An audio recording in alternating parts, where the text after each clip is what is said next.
If you don't have security, if you don't have housing security, you don't have job security, how can you expect someone to exist as a secure human? And there is power, great power, in being okay when not everything is. But like, to what extent? High streets look so different, man. Like up and down the country, it does feel forgotten. And when you've got like by-elections, you know, politicians roll in, pay lip service, fuck off, and nothing changes. I think I'm just going to try and appeal to like the selfishness of corporation, because if you improve outcomes, you improve the labour force, you improve economy. So just do that. Do it for that reason. Forget the human reason, which is what I really care about. And I think men, boys, need care, not control. Stephen Manderson, welcome to PoliticsJOE. Hello. How would you like to introduce yourself? I'm Stephen Manderson, better known to some as Professor Green, who makes what my nan calls talking music. Primarily, that's been catalyst for everything else that I've done, but have been lucky enough to find my way into the world of documentary making and I guess social commentary, which is also part of what I do when I make music. Why are we... So we're here to talk about the men's mental health strategy for England of the government. Just first of all, I mean, I know you as a rapper, first and foremost. What has gotten you into this line of work? Probably quite naively writing a song about my dad's suicide and not expecting that to be a hit because it's a song about suicide, and that being my biggest song, and then having to talk about that song and its content and what happened in my life ultimately. Every time I've done an interview about that song, and at the time when it was a number one, there were a lot of interviews that I had. So I was having that conversation over and over, and that led to a radio documentary on suicide with a suicide survivor and my now therapist, Dr. Aaron Ballock, sorry. Not a professional like yourself. No, exactly, yeah. Not quite even as far as our credentials. But that then led into a TV documentary on suicide, the documentary called Suicide of Me on the BBC, which was my first TV documentary. And after the success of that, which was quite bittersweet because the reason it was so successful is because so many people found points in it that they related to, either because they'd attempted suicide themselves, had suicidal ideation, or had lost someone to suicide, or saw someone close to them suffer with mental health issues. And I was probably the least likely candidate to open the floor to the conversation around men's mental health, given I didn't know that I was doing that all those years ago. Talk to me about the kind of the experience of becoming almost accidentally an advocate for these very sensitive topics. I mean, you'll obviously have had conversations with friends that I guess have developed and deepened over time when you have this trauma in your life. But then comparing it to have to speak on television, on radio about these topics, like, is there a comparison between the two? Or are you finding that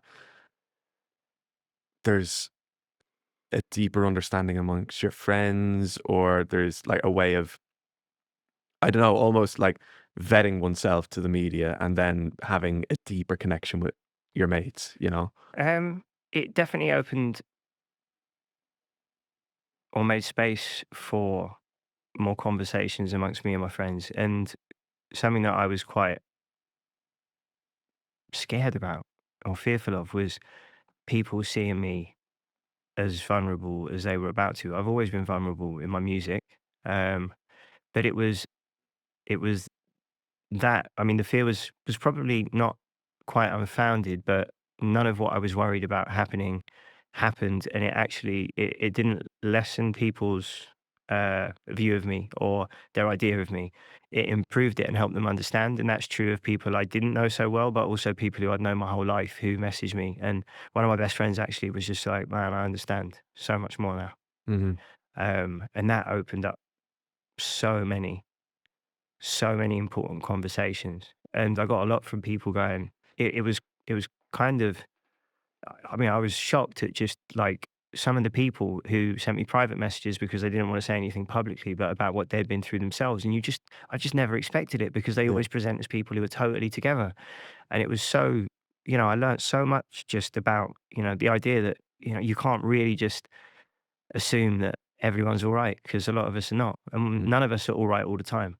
And that kind of, I suppose, vulnerability of it all is something that, I mean, we're two men sat here, so speaking on our behalf, vulnerability amongst your friends is quite a difficult thing to get to in the first place, right? Yeah. Um, that I guess with things like the men's mental health strategy, it is kind of it's about promoting the these sorts of conversations, these sorts of dialogues with the people closest to you. But it's often quite difficult to reach that point in the first place, you know? Yeah, I think especially, I mean, I think it's a bit easier, and this is just an assumption, but one made off the back of conversations I've had with younger men Mm. now and just what I see socially. I feel like people or at least my echo chamber and my algorithm of people are a little bit more comfortable with having those conversations. Maybe because they're seeing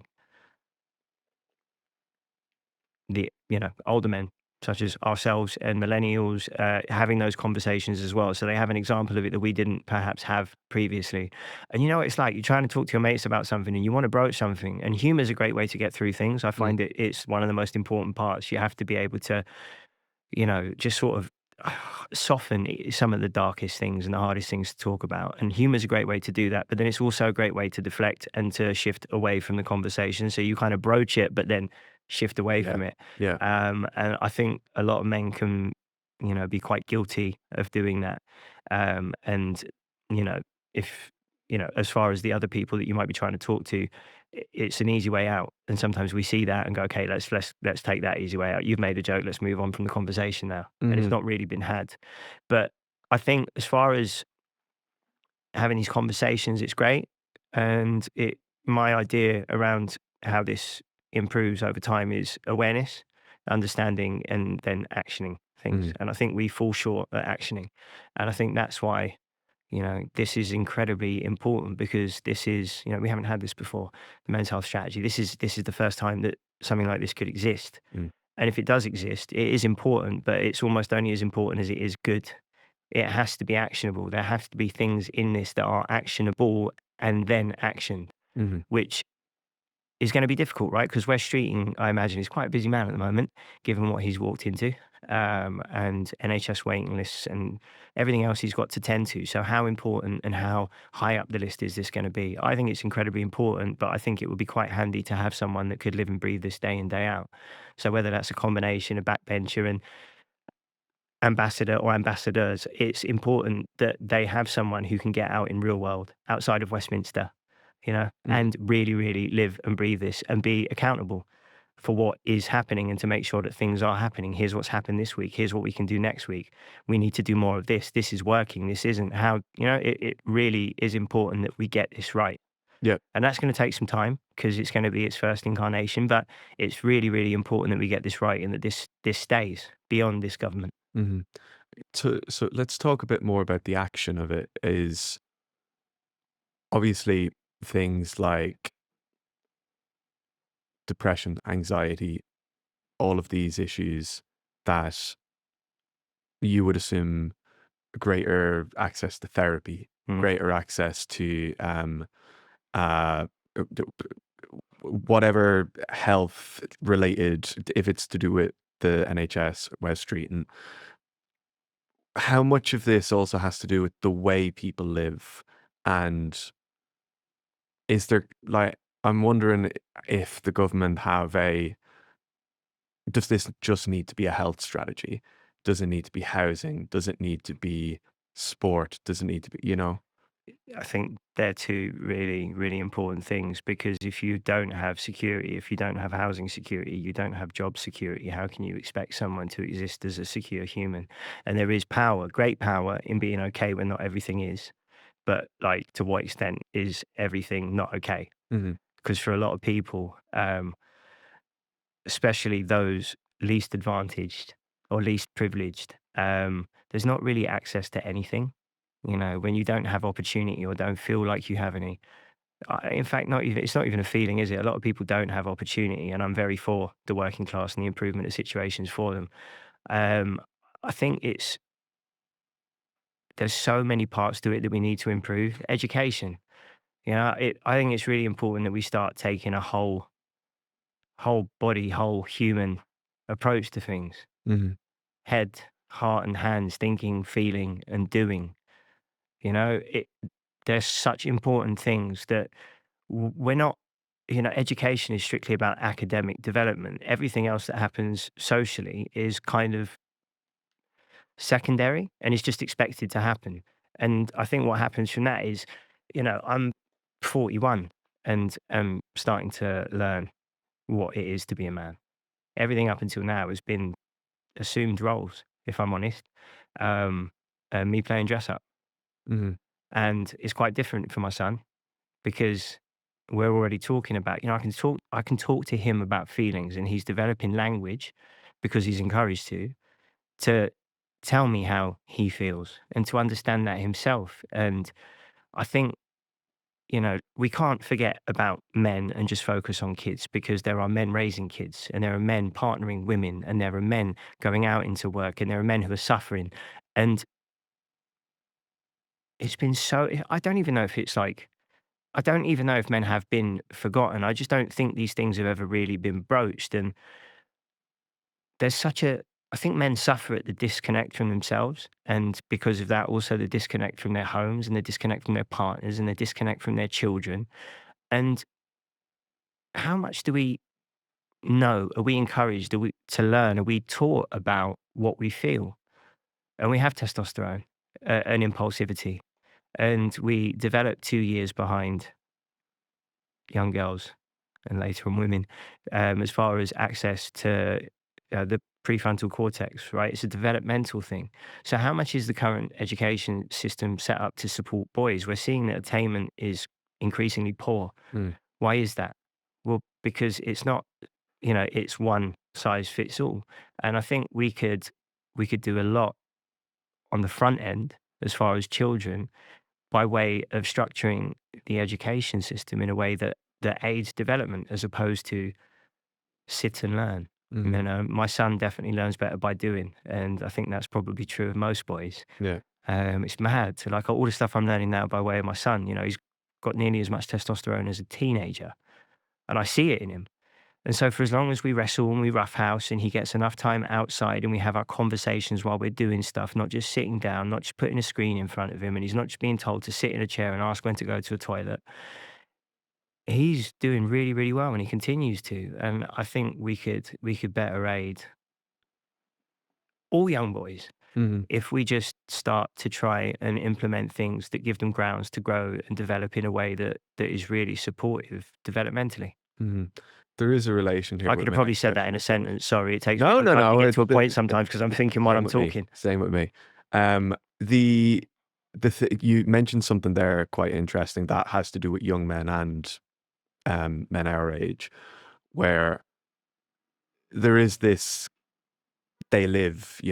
We're talking about men as a blob, but Mm, whether there's some men that are doing well mentally, financially, in terms of their relationships, but the men who aren't still exist in society. yeah. And so they find there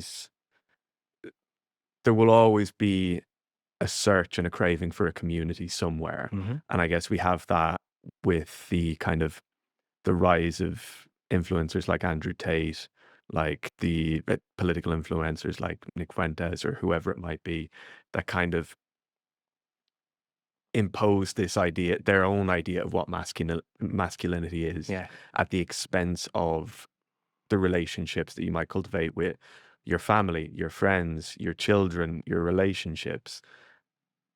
When we're talking about a governmental strategy to make men live better and Mm. live well, or help men live well, how does tackling that aspect? Because I suppose the observation I have is that we're probably 10 years behind that that phenomenon. We're going to be catching up and catching up. Yeah. But it's reactive, isn't it? Yeah. And it's always going to be as far as, or it is going to be for a long time as far as men, but that's why I guess it needs a kind of two-pronged approach. Probably needs multiple pronged approach, but like as far as, age groups, because you're going to have to almost give men the same education as you are kids. To my Mhm. point about I'm learning what my son's learning Yeah. at the very same time, and probably only because I've got him. But at the same time, he's only learning that because he's got me. Mhm. And we find ourselves in a place where, where we're learning similar things on the same journey. And it wasn't his job to come into this world and teach me anything, but my God, has he taught me a lot, and he's teaching me a Yeah. lot, because I want to give him an example of his feelings being tolerable. Because if I am triggered by a 4.5-year-old who's having a really bad time, he's not being a brat or any of the words that used to get thrown around when I was a kid. He's having a hard time because he doesn't know his head from his arse. Mm. He's barely born. And so he needs example and behavior to model. And he's only going to understand that his feelings are tolerable if he sees someone else tolerate them. I don't see a lot of parents tolerating their kids' feelings. Everyone's quick to fix. It's how can I stop that, which is ultimately control, not care.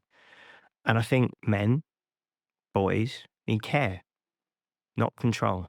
Mm. And I when I have conversations, I only hope that it can encourage people to think. And I might sound like I'm making a mess of what I'm saying because I don't quite know what I'm saying until I say it. And I'm working out points as I'm talking to you. And every time I have these conversations, it grows a little bit. And I become more sure about what I think for a second until it's challenged. And then I work out if that's an actual opinion or an idea. But I just hope that we can get to a place where we don't have to, because it's with Andrew Tate and people like that, they're leveraging anger, which already exists.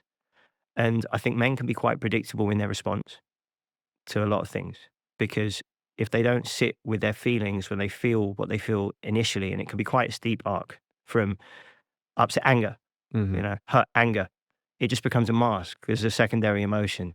So if you can't sit in that feeling and not react, it sounds simple, right? And don't react, respond. That takes time. You have to put a breath between things.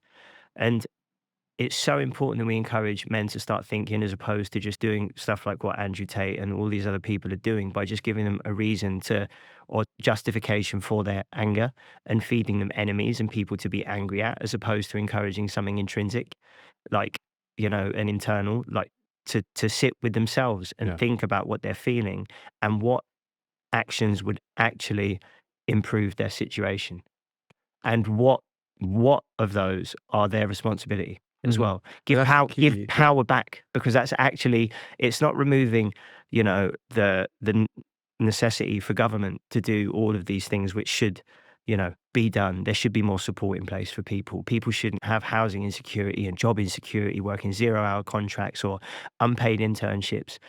But it's also about giving power back to people, i.e., how can I improve my life day to day by way of the decisions I make? And, Mhm. my, where your sources of information, Mm. is this freeing or is this trapping? Yeah, yeah. Because Because I it's a feel like feedback loop, isn't yeah, it? Yeah, and I think a yeah. lot of people are becoming trapped by their sources. Mhm. You end up in that point of responsibility that, of course, you or I sat here can't change what the curriculum is. No. We can't change what the But imagine if average someone price of a heard it and house is. thought, oh my God, well, maybe there is something quite easy that we could implement Yeah, just in early years. yeah, yeah, yeah, yeah. Because if we improve outcomes, like I just from now, like from not long ago and now and forever, I think I'm just going to try and appeal to like the selfishness of corporation. Because if you improve outcomes, you improve the labor force, you improve economy. Mm. So just do that. Do it for that reason. Forget the human reason, which is what I really care about. Because ultimately, when you do that, it's not, forget all of that. That's great for them and for corporation and for government and for country. But do you know what else happens? People have happier lives, Yeah, yeah. and then their kids have happier lives, and they're, more connected to themselves and to the people around them.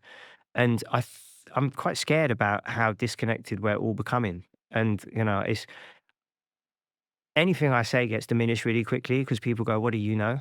Like, you're not living in the real world, but I know how I grew up. Mhm. That's still, when people say, oh, you're middle class now. Well, because I buy olives from a deli and my son shouts at me from him when he wants more.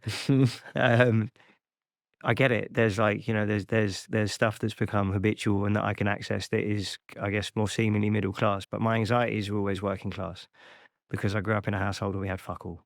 And for a lot of my life, I didn't sell a record till I was 28. I had fuck all. And given how, impactful stress is on your development and how that continues to show throughout your entire life, unless you do a lot of flipping work on it for it not to, it's impossible to escape that. And I really care. I genuinely really care about outcomes for people growing up where and how I did. You've been involved in the Movember campaign with other notable men like Paulo Lima, Yeah. a countryman of mine, Jordan Stevens, Yeah. to name but a few. And just tell us a little bit about the campaign. Hugo Monye as well, who's been Hugo Monye, yeah, my God, I can't speak. championing. There we go. Thank you. I can only speak. I always get words right when I do them really quickly and rhythmically. I've noticed that. It was great having that conversation for Movember around a fire. And there were such different examples of what it is to be a man around that table. And to my point about the necessity for conversations and speaking to people, not for people, it is so important, man, because the stuff that comes up and out is, if you give it a chance, I think we get so caught in just reacting, and we become so reactive because everything is so stimulating a lot of the time. Life is, right, but then you add all of the things that we do now commonly, like on our phone. Things are we're just up here all the time, and so someone says something and you just react. You don't sit with the feeling and go, okay, well, why has that made me feel that? What's that feeling? Why is such a good question? My son asks me it a lot. Yeah, always to a point where I can't answer, which I think is theory of infinity. If you ask why long enough, you always get somewhere where you can't answer. It doesn't take me very long to get there. But I think what's great about Movember is they have such a healthy approach to aiding men in development and better understanding and better well-being. It's not feminized, but it is encouraging men to better sit with the feminine aspects, which or what are by social construct anyway, are more feminine aspects, their feelings. It's all the important stuff, but presented in a way that men can engage with, and that's really important. And yeah, I struggle to grow any facial hair, if I'm honest. You and me both. It's like hopefully I'm hidden by the microphone. Sugar. I need to trim this so it looks like I've got a substantial or a more substantial moustache than I have. Do you know the bit here always grows quicker because it's a perfect environment? I only found this out recently. Apparently, right? It's the moisture Like from hot the air laser. and- Exactly, yeah. So that's why you're always trimming this bit and never this bit. I used to make a joke that I don't have to shave. I just have to stick my head out the window at 60 miles an hour. But yeah, I think it's really important and it's great, but it's a month, and I think we need to really focus on the rest of the year as well. But hopefully this month especially this month, when the men's health strategy can, hopefully see something implemented which goes above and beyond to really, really help the state of play currently as far as men. Are you hopeful that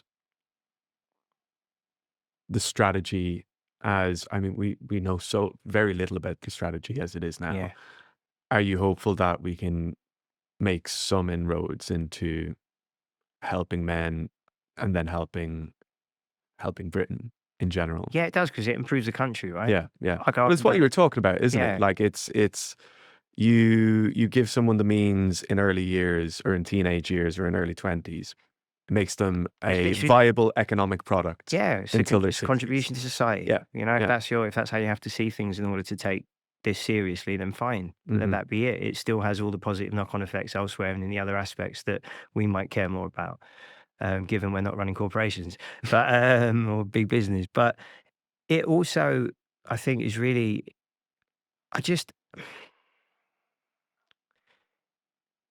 there's so much anger and there's so much unhappiness, and I'm up and down the country a lot, gigging and whatnot, not as much as I was once upon a time. A lot of the clubs have shut down and high streets look so different, man. Like I'm well aware that I'm in a London bubble, because there is one, and there's parts of London that suffer. Yeah.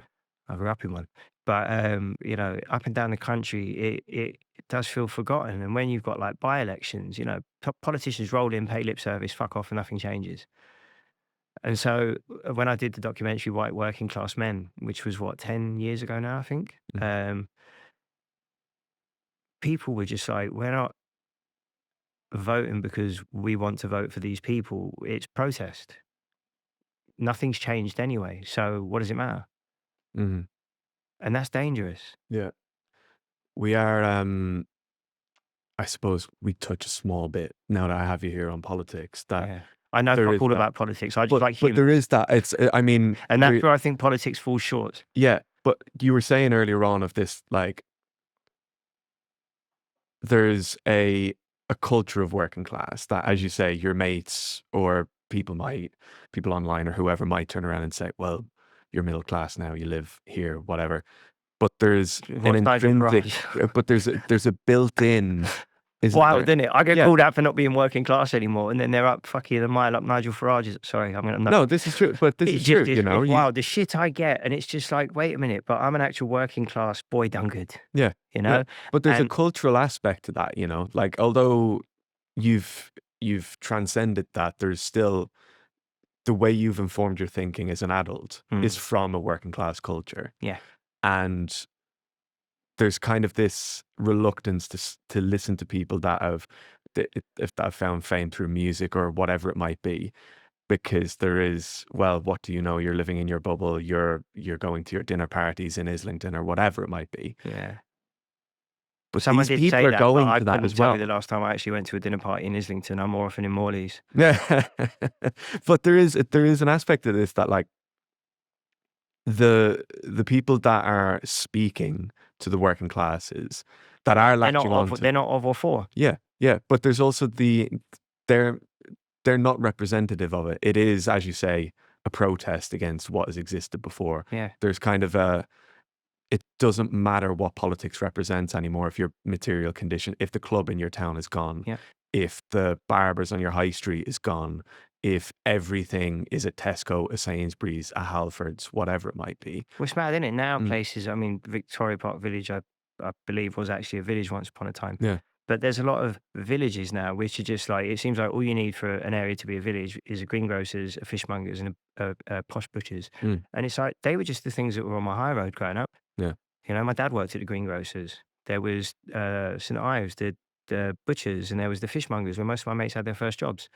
You know, and those things are now a premium, really. They're, you know, or seemingly so. They're, you know, they're not really accessible. So all of these, to your point about Sainsbury's local and all of those shops are what people have, and it's quite sterile. It kind of, and from another aspect, it you know, there's not really any identity to those things in the way that there are independent businesses. But how easy is it to start an independent business now? Mm, We're not teaching entrepreneurship. People's ideas of entrepreneurs are just people on Instagram smoking cigars on private planes that are probably parked and not even taking off. But it's tough. It's really, really tough. I don't know how we talk to people in a way that they'll listen for long enough if challenged, or that challenges something else that they've been told, which allows them just to be angry. And I don't really want to. That's why I tried to curb myself there because I was getting angry over Instagram comments. mm, And Nigel Farage not being working class, and representative of the people that he's apparently speaking for. I don't want to speak for people. I want to speak to people. You know, encourage conversation and space in which we can talk and learn. And like I say, I know fuck all about politics, but I know quite a lot about the life that I've lived and what I encountered growing up and what the lives of the people around me were like. And I think if we can learn to talk to people as opposed to talking to and for, like I'm not here to talk for everyone.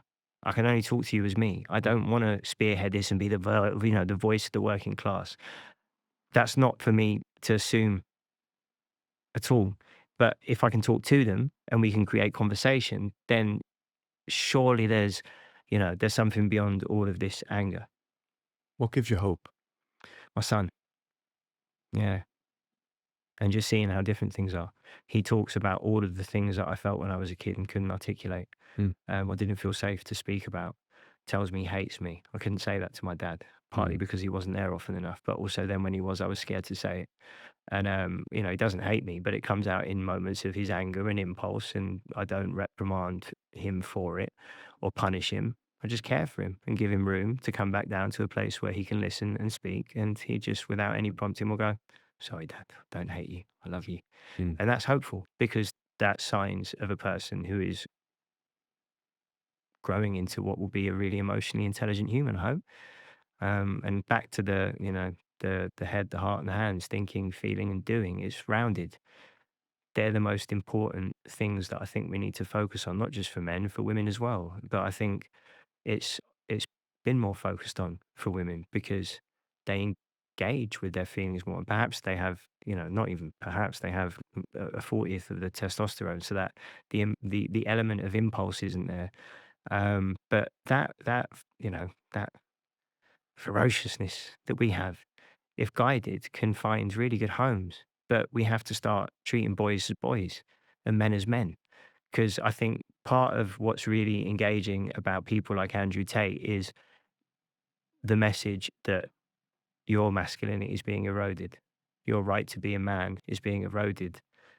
And you're toxic just by being male. And they are really, they're quite provocative messages, aren't they? Mm. And I wouldn't want to feel like my masculinity was being eroded. I wouldn't want to feel like I was being emasculated. Mhm. But we need to stop pitting men and women against each other. It can't be, men doing better at the cost of women doing better at the cost of. This has to stop. We need to be arm in arm in this battle. Mhm. Stephen Manderson, thank you very much for joining me. Cheers. I hope I didn't chat too much shit.